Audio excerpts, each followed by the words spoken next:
जब टूटा शनिदेव का अहंकार। त्रेता युग में एक बार बारिश के अभाव से अकाल पड़ा। तब कौशिक मुनि परिवार के लालन पालन के लिए अपना गृह स्थान छोड़कर अन्य स्थान पर जाने के लिए अपनी पत्नी और पुत्रों के साथ चल दिए। फिर भी परिवार का भरण पोषण कठिन होने पर दुखी होकर उन्होंने अपने एक पुत्र को बीच राह में ही छोड़ दिया।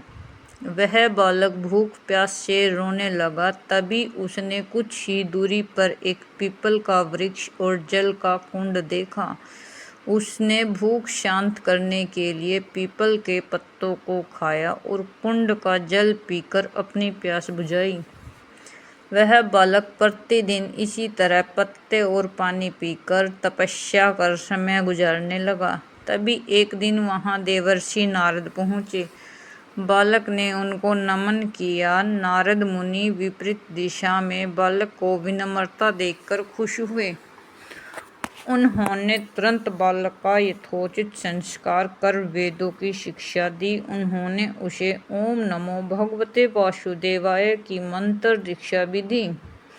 वह बालक नित्य भगवान विष्णु के मंत्र का जप कर तप करने लगा। नारद मुनि उस बालक के साथ ही रहे। बालक की तपस्या से भगवान विष्णु प्रसन्न हुए। भगवान विष्णु ने प्रकट होकर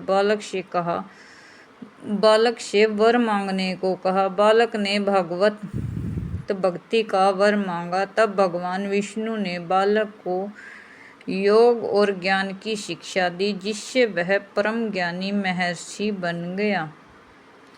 एक दिन बालक के मन में जिज्ञासा पैदा हुई। उसने नारद मुनि से पूछा कि इतनी छोटी उम्र में ही क्यों मेरे माता पिता से अलगाव हो गया? क्यों मुझे इतनी पीड़ा भोगनी पड़ रही है? आपने मुझे संस्कारित कर ब्राह्मण बनाया है, अतः मेरी पीड़ा का कारण भी बताएं। नारद मुनि ने बालक से कहा, तुमने पीपल के पत्तों को खाकर घोर तप किया है, इसलिए आज से तुम्हारा नाम पिप्पलाद रखता हूँ। जहाँ तक तुम्हारे कष्टों की बात है तो उसका कारण शनि ग्रह है, जिसके अहंकार वश धीमी चाल के कारण तुम्हारे साथ ही पूरा जगत भी अकाल की पीड़ा भोग रहा है। यह सुनकर बालक ने बहुत क्रोधित हो गया। उसने आवासित होकर जैसे ही आकाश में विचरण कर रहे शनिदेव को देखा। तब शनि ग्रह बालक पिप्पलाद के तेजोबल से जमीन पर एक पर्वत पर आ गिरे, जिससे वह अपंग हो गया। शनि की ऐसी दुर्दशा देखकर नारद मुनि बहुत खुश हो गए। उन्होंने सभी देवताओं को यह दृश्य देखने के लिए बुलाया।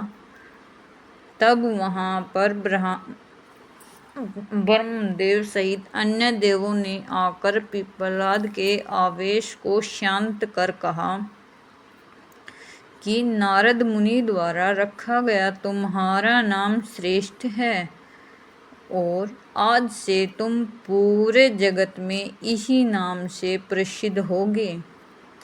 जो भी व्यक्ति शनिवार के दिन पिप्पलाद नाम का ध्यान कर पूरी श्रद्धा और भावना से पूजा करेगा, उसको शनि ग्रह के कष्टों से छुटकारा मिलेगा और उसको संतान सुख भी प्राप्त होंगे। ब्रह्मदेव ने साथ ही पिप्पलाद मुनि को शनि ग्रह की शांति के लिए उनकी पूजा और व्रत का विधान बताकर कहा कि तुम धराशायी हुए शनि को अपने स्थान पर प्रतिष्ठित कर दो, क्योंकि वह निर्दोष हैं।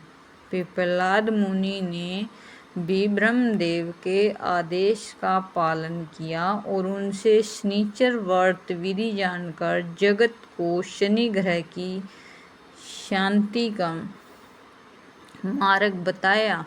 इसलिए शनि ग्रह की शांति के लिए शनिवार के दिन पीपल के वृक्ष के साथ ही शनि देव के पूजन की परंपरा है।